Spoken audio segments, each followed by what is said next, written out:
जी बसवा नाही फाटत।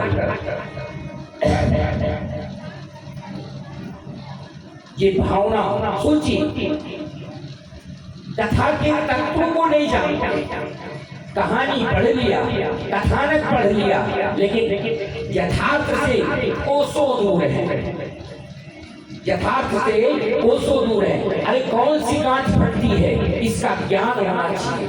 कौन सी गांठ फटती है? 7 दिन की कथा में क्या फटता है? पहले दिन की कथा सुनने के बाद काम की निवृत्ति हो जाती है, एक गांठ फट गया, कामनाएं चली जाती है हृदय की। क्यों? क्योंकि श्रीमद् भागवत, श्री माने धन, मद माने घमंड। जब धन का घमंड समाप्त हो जाता है, मन में यही आता है कि धुंधुकारी, अगर हम कामनाओं की वृद्धि करेंगे, काम की वृद्धि होगी, 5-5 वेश्याओं को घर में जगह देंगे, काम की वृद्धि करेंगे, तो निश्चित हम प्रेत योनि में जाएंगे और ऐसे वैसे प्रेत नहीं बनेंगे, भयंकर प्रेत बनेंगे। काम से निवृत्ति होती है और एक गांठ फट।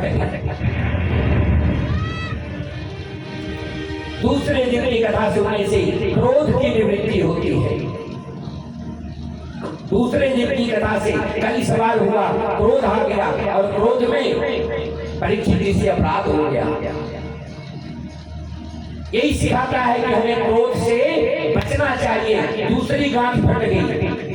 तीसरे दिन की कथा सुनने से लोभ का नाश होता है। चौथे दिन कन्हैया के अवतरण से मद माने घमंड चला जाता है। 5वें दिन की कथा सुनने से मोह, ममता, माया समाप्त होती है। 6वें दिन की कथा सुनने से मत्सर समाप्त होता है। मत्सर जानते हैं, एक बाहर वाला जो होता है, जिससे बाहर एक होता है मच्छर। मच्छर जानते हैं, बाहरवा वाला, वही मच्छरवा जो भीतरा काटता है उसी को मच्छर कहते हैं। अच्छा,